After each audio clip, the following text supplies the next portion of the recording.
हजारों लाखों की भीड़ में आगे चलने के लिए कैसे छोड़ा जाए और उसको कैसे प्रारंभ किया जाए। और उसकी प्रेरणा जगी कि 5 तारीख को हम दोनों भाई यमुनोत्री गए, माँ यमुना के निर्मल जल को देखा और आशीर्वाद लिया। इस यात्रा का संकल्प भारत को एक करना है, भारत की एकात्मकता के यज्ञ को संपूर्ण करना है। लेकिन यहाँ बैठे हुए लाखों लोग और जो करोड़ों लोग इसे टेलीविजन पर देख रहे हैं, संस्कार के माध्यम से और अन्य चैनल के माध्यम से, हमारे परम प्रिय मनोज भैया यहाँ बैठे हैं जो इसको साकार कर रहे हैं। एक संकल्प और भी है, मंदिर अच्छे बने, वहां भगवान का विग्रह पूजन हो, दास्ता के चिन्ह समाप्त हो, हमारे धर्म स्थान सुरक्षित हो, ये सब तो ठीक है, आवश्यक है। और इसके लिए राजनीति, समाज और धर्म संसद तीनों काम कर रहे हैं। लेकिन एक संकल्प ये भी है, ये हजारों वर्षों के आक्रमण के बाद ये संस्कृति और धर्म इसलिए बचा रहा कि लोगों को लगता था कि हमारे धर्म की मान्यता मंदिर में है, लोगों को लगता था कि हमारे धर्म की मान्यता विग्रह में है, लोगों को लगता था आक्रमणकारियों को कि हमारे धर्म की परिभाषा हमारी धर्म पुस्तकों में है। लेकिन वो ये भूल गए थे कि ये सनातन धर्म में आस्था रखने वाले लोग हैं। ये नदियों में, पहाड़ों में, प्रकृति में, आकाश में और पृथ्वी में भी ईश्वर का दर्शन करते हैं। इनके लिए हिमालय कोई पहाड़ नहीं है, आपके जो देवतात्मा है। इनके लिए गंगा किसी नदी की धारा नहीं है, यमुना किसी यमुनोत्री से निकला हुआ जल स्रोत नहीं है, बल्कि वे माँ है। हम दोनों ने जब यमुनोत्री माँ के जल को स्पर्श किया तो सबसे पहला दुख इस बात का हुआ कि माँ के अपराधी हम और आप हैं। आज यमुना का जल जो दिल्ली में दिखता है, आज यमुना का जल जो मथुरा में दिखता है और संगम में इलाहाबाद में प्रवेश करने से पहले दिखता है, और जो यमुनोत्री में दिखता है, इसमें जमीन आसमान का अंतर है। इसको दूषित करने के लिए कोई विधर्मी नहीं आया, इसको दूषित करने के लिए कोई परदेशी नहीं आया, ये मैंने और आपने दूषित किया है। तो आज इस संकल्प यात्रा में एक संकल्प ये भी करिए कि माता यमुना जैसी यमुनोत्री से निकली थी, इसके द्वार पर बैठे हुए हम समस्त लोग ये संकल्प करें कि अपनी बड़ी बहन गंगा से जब वो गले मिलेंगी संगम में, तो वो ऐसी ही पवित्र दिखाई देंगी जैसी यमुनोत्री में दिखाई देंगी। आपकी तालियों में शोर कम था, आपकी तालियां कम थी, आपका संकल्प होता था। वो हम ही लोग हैं जो इसे दूषित कर रहे हैं, वो हम ही लोग हैं जो इसकी जल के साथ समझौता कर रहे हैं। लेकिन जब ये यात्रा चली तो लगता था कि बिहार चुनावों के कारण नेपथ्य में चले जाएगा ये संकल्प, लेकिन चुनाव अपनी जगह चलते रहे और देश के बच्चे बच्चे की जबान पर, हर दृष्टि पर इस यात्रा का संकल्प रहा। और आतंकवाद के अंधर ने जैसे भारत की सारी प्रगतियों को ललकारा है, ऐसे आपको भी ललकारा।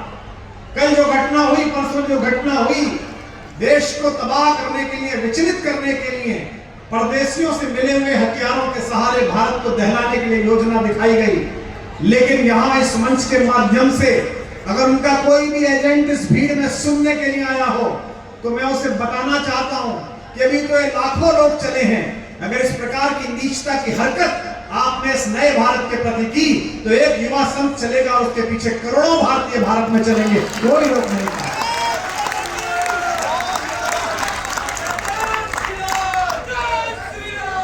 75 वर्षों में भारत की चेतना ने तोड़वाई हुई। अब भारत किसी एक व्यक्ति का नाम नहीं है, भारत किसी एक राजनीतिक दल का नाम नहीं है, किसी एक सरकार का नाम नहीं है।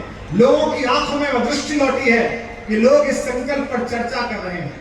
हमसे लोग कह रहे हैं, बड़े आश्चर्य की बात है कि जैसे ही ये घटना हुई, एक अगली खबर मैंने देखी कि राम मंदिर की सुरक्षा बढ़ाई गई, काशी विश्वनाथ की सुरक्षा बढ़ाई गई, तिरुपति बालाजी की सुरक्षा बढ़ाई गई, नागपुर में संघ कार्यालय की सुरक्षा बढ़ाई गई। ये मंदिर किसके हैं? ये देवस्थान किसके हैं? बहुसंख्यकों के हैं। और खतरा किससे है? खतरा उनसे है जो भीख मिले हथियार और आरडीएक्स के सहारे इस देश को परेशान करना चाहते हैं।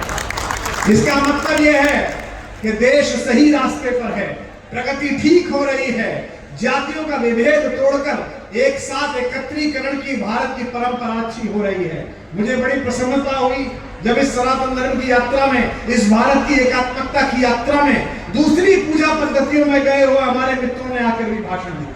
मैंने यहाँ कहीं मौलानाओं को भाषण करते हुए देखा। ये अच्छा संकल्प है। अगर ये बात देश में हर व्यक्ति को समझ में आती है और सामने माए बैठी है, गांव से आए हुए लोग बैठे हैं, आप पूजा पद्धति कोई अपनाइए, आप अपनी पंथ में किसी प्रकार आचरण कीजिए, आप किसी पुस्तक पे भरोसा कीजिए, लेकिन ये ध्यान रखिए कि अंततः आप पैदा भारत में हुए हैं और मिट्टी में भारत में मिलेंगे। सबसे बड़ा धर्म है ये, सबसे बड़ी जागृति।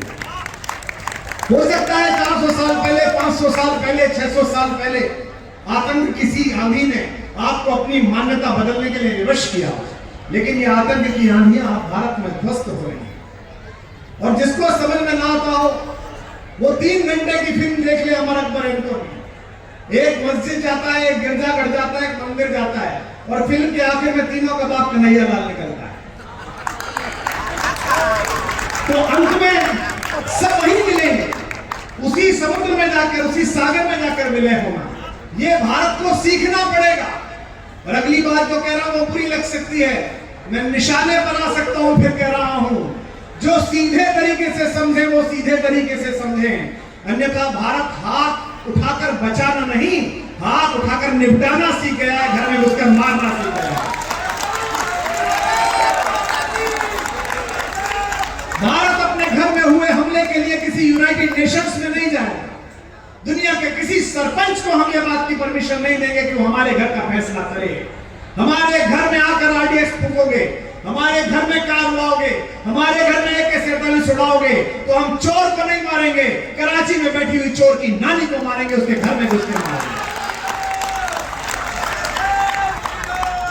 लाल किले से भाषण होते रहे इस देश में, 125 करोड़ के देश के प्रधान मिमियाते रहे और 15 अगस्त को कहते रहे कि पड़ोसियों से कहना चाहता हूं आतंकवादी भेजना बंद करें।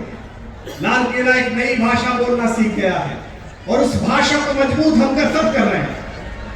हमारा छोटा भाई यहां पर बैठा है कपिल, हमारे आदरणीय भैया चौधरी साहब बैठे हैं। लाल किले से भारत की भाषा यही और यही होनी चाहिए।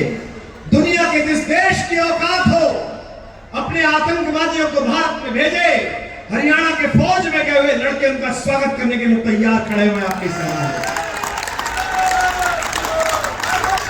देश बनाएं। हमारे कवि पढ़ने के लिए आएंगे, पंकज मेरा छोटा भाई है, पंकज पंडित बुंदेलखंड से आया पढ़ेगा, या अंजाम पढ़ेगा, पीयूष पढ़ेगा, दीपा हमारी बहन यहां बैठी वो पढ़ेगी। 4 पंक्तियां मैं इनके शुभकामना के लिए पढ़ रहा हूं। देश बनाएं या अब अपने बेटों की लाशें ढोएं। ये 2 बात हमारे पास 70 साल से पूछती रही। हम शव कलेक्ट करते रहे, आज इतने मर गए, कल इतने मर गए, अभी भी कल हमने देखा कि 12 मर गए, 14 मर गए, 16 मर, हम गिनती गिन रहे हैं। देश बनाएं या अपने बेटों की लाशें ढोएं। इसी कश्मकश में हर जीती बाजी हारी जाती है। और अगली पंक्ति होडल से पहुंचे तो बेचैन सोए हुए प्रधानमंत्री को हमारी ओर से आश्वस्त करना अपनी तालियों की गूंज में। देश बनाएं या अपने बेटों की लाशें ढोएं। इसी कश्मकश में हर जीती बाजी हारी जाती है। एक बात और दिल्ली के आका तुम हम सबसे सुन लो, कुत्ता पागल हो जाए तो गोली मारी जाती है।